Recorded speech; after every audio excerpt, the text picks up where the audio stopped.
মদিনায় আমার নবীর হুজরায়ে পাকের সামনে গভীর রাতে এক বান্দা বসে আছে। পরনে তেমন কোনো কাপড় নাই, সতর ঢাকার জন্য শুধু এক টুকরো কাপড় আছে। ওটা ভালো করে দাঁড়াইতে গেলে সতর উঠে যায়। উনি গুজো দিয়ে আমার নবীর দরজার সামনে হুজরায়ে পাকের সামনে বসে আছে। আমার নবী বুঝতে পেরেছেন দরজার সামনে কে জানি বসে আছে। আমার নবী দরজা খুলেছেন। কে তুমি? হুজুর, আমার নাম আব্দুল্লাহ। কোন আব্দুল্লাহ? এত শীতের রাতে কোন শীত, কোত্থেকে এসেছো? বলে আমি মক্কা থেকে এসেছি। ইয়া রাসূলুল্লাহ, আমার নাম ছিল আব্দুল উজ্জা, আপনি আমাকে কালিমা পড়ে নাম দিয়েছেন আব্দুল্লাহ। সুবহানাল্লাহ। ইয়া রাসূলুল্লাহ, আপনি তো মক্কা ছেড়ে চলে আসলেন, আমি আসতে পারি নাই, কারণ আমার বাবা নাই। চাচার হাতে মানুষ হয়েছি, মা আমার দিকে তাকিয়ে বিবাহে বসে নাই, মা ছাড়া আমার জীবনে আর কেউ নাই। ইয়া রাসূলুল্লাহ, আমি মাকে ছেড়ে একা করে আমি আপনার কাছে আসতে পারি না, আপনার সাথে মদিনায় আসি নাই।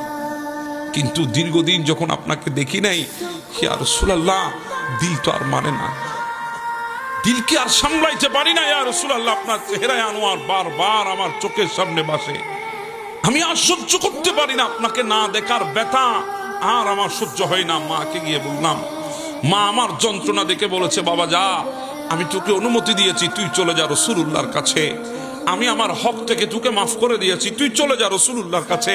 বেটা, তোর এই যন্ত্রণা, এই বিরহ আমি আর সহ্য করতে পারছি না, তুই চলে যা। ইয়া রাসূলুল্লাহ, আমি গেলাম চাচার সামনে, চাচা অনুমতি দেন, আমি চলে যাব। কোথায় যাবি? বলে আমি মদিনায় যাব। কেন যাবি? রাসূলুল্লাহর কাছে যাব। কি জন্য যাবি? আমি কলমা পড়ে রাসূলুল্লাহর উম্মত হয়েছি।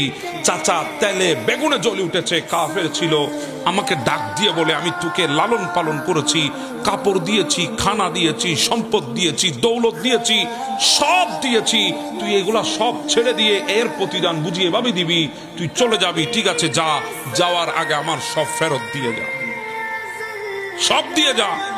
ইয়া রাসূলুল্লাহ, আমি তার ধন সম্পদ সব ফিরিয়ে দিয়েছি, পকেটে যা আছে তা দে, পকেট থেকে বের করে তা দিয়ে দিয়েছি। বলে তোর পরনে কাপড়টাও, আমার কাপড়টাও দিয়ে দে। ইয়া রাসূলুল্লাহ, আমি আমার পরনের কাপড়টাও দিয়ে দিয়েছি। ইয়া রাসূলুল্লাহ, ইজ্জত দিয়ে কি করব যদি আপনাকে না পায়? ইয়া রাসূলুল্লাহ, জিন্দেগি দেওয়ার জন্য যেখানে প্রস্তুত আছি, কাপড় সেখানে কি? আমি কাপড় খুলে দিয়েছি। মাকে গিয়ে বললাম, মা শব্দ দিয়ে দিয়েছি, এইভাবে বুঝি বিবস্ত্র হয়ে আমি মদিনায় যাব? মা যদি থাকে এক টুকরো কাপড় আমাকে দাও। মা বলে, আমার কাছে তো কোনো কাপড় নাই। এরপরও ছোট একটা ওড়না কাপড় নিয়ে এসে দিয়েছে সন্তানকে।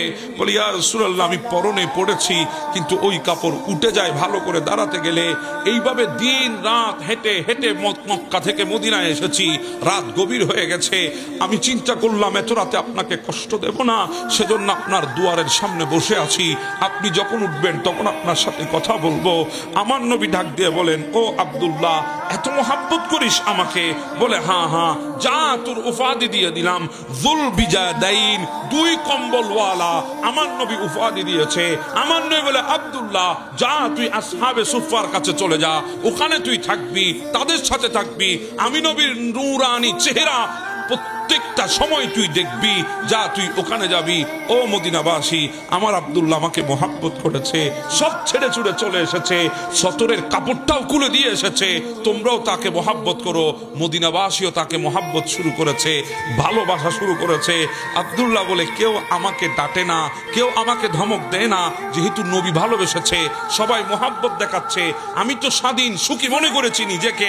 আমার নবী একদিন বলেছে মসজিদে নববীতে, কেউ নামাজরত অবস্থায়, মানুষ যখন নামাজ পড়বে কেউ বড় করে জিকির করবা না।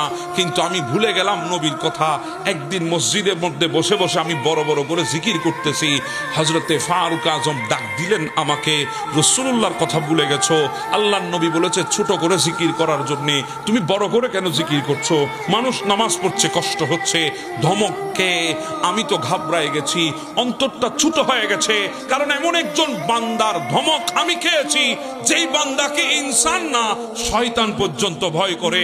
হযরত ওমর ইবনুল খাত্তাব, লৌহ মানব, উনার ধমকে আমার গোটা শরীর ঠান্ডা হয়ে গেছে। মসজিদের কর্নারে বসে গেলাম। আমার নবী ডুবতেই আমার দিকে নজর গেল। আব্দুল্লাহ চেহারা মলিন কেন? বলে ইয়া রাসূলুল্লাহ, দোষ আমার ছিল, ইয়া রাসূলুল্লাহ ভুলটা আমার ছিল, ইয়া রাসূলুল্লাহ ভুলে গিয়েছিলাম। আপনি বলেছেন ছোট করে জিকির করতে নামাজরত অবস্থায়, বড় জিকির না করতে। আমি ভুলে বড় জিকির করেছি, বড় গলায় জিকির করেছি। ওমর ডাক দিয়েছে, ওমরের দোষ ছিল না, দোষটা আমার ছিল।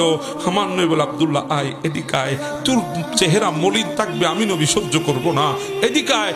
ওমর কেন ধমক দিয়েছ আমার আব্দুল্লাহকে? সে অনেক দাম দিয়ে ঈমান কিনেছে।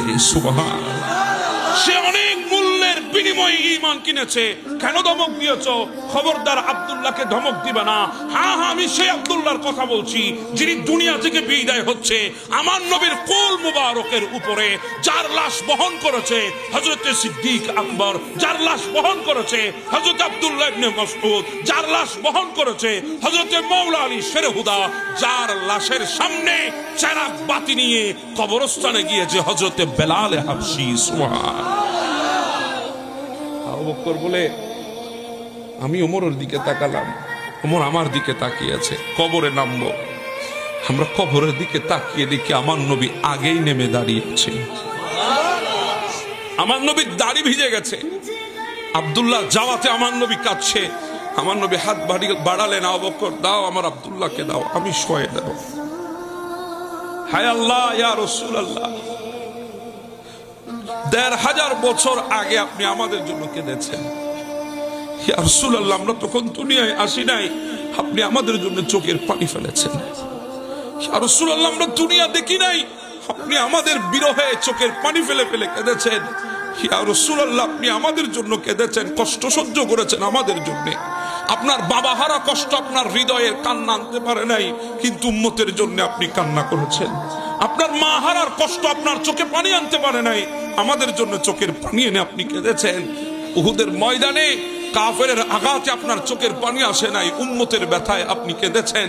ইয়া রাসূলুল্লাহ, যখন আমাদেরকেও বলা হবে বিসমিল্লাহি ওয়া আলা মিল্লাতি রাসূলিল্লাহ বলে যখন কবরে রাখবে, ইয়া রাসূলুল্লাহ যেভাবে হযরত আব্দুল্লাহকে আপনি কোলে তুলে নিয়েছেন, ইয়া রাসূলুল্লাহ সেভাবে আপনি আমাদেরকে কোলে তুলে নেবেন। এছাড়া তো আমাদের জিন্দেগিতে আর কোনো তামান্না নাই রে বাবা, এছাড়া আমাদের জিন্দেগিতে আর কোনো আশা নাই। এটাই আমাদের আশা। শুধু আমার নবী কবরে নামানোর সময় হাত বাড়িয়ে বলবে উম্মত আয়, আমি নবী রিসিভ করে নেব তোকে। এছাড়া আমাদের জিন্দেগিতে আর কোনো চাওয়া আছে? আব্দুল্লাহকে আমার নবী কুলে নিয়েছেন, কবরে শুয়ে গেছেন, হাত তুলেছেন আল্লাহর দরবারে। আল্লাহ, আজকে মাগরিব পর্যন্ত, সন্ধ্যা পর্যন্ত আমি আব্দুল্লাহর উপরে সন্তুষ্ট ছিলাম। আল্লাহ, তুমি তার উপরে সন্তুষ্ট হয়ে যাও। হযরত বেলাল বলে এই কথাটা যখন আমার নবী জুবান দিয়ে বের করেছে, আব্দুল্লাহকে নিজের হাতে যখন কবরে শুয়েছে, দৃশ্যটা হযরত আব্দুল্লাহ ইবনে মাসউদ দেখেছে, সাইয়েদনা আবু বকর সিদ্দিক দেখেছে, ওমর দেখেছে। তারা দেরি করে নাই, তারা জমিনের মধ্যে গড়াগড়ি শুরু করে দিয়েছে। আর বলছিল চিৎকার করে করে, কাশ আব্দুল্লাহকে যদি তোর কবর না হয়ে যদি আমাদের কবর হতো, রহমতুল আলামিন যদি আমাদেরকে এভাবে কবরে নামিয়ে দিত, যদি একবার হাত তুলে আমাদের জন্য বলতো আল্লাহ আমি সিদ্দিকের উপরে সন্তুষ্ট, আমি ওমরের উপরে সন্তুষ্ট, আমি মাসউদের উপরে সন্তুষ্ট, তাহলে আমাদের জিন্দেগিতে আর কোনো চাহত থাকতো না। হ্যাঁ, এটাই চাই, এটাই চাই। ইয়া রাসূলুল্লাহ, যখন আমাদেরকে কবরে রাখা হবে, বাবা যখন চলে যাবে, আমার ভাই বোন যখন চলে যাবে, আত্মীয় স্বজন সবাই যখন চলে যাবে, ইয়া রাসূলুল্লাহ কেউ থাকবে না অন্ধকার কবরে।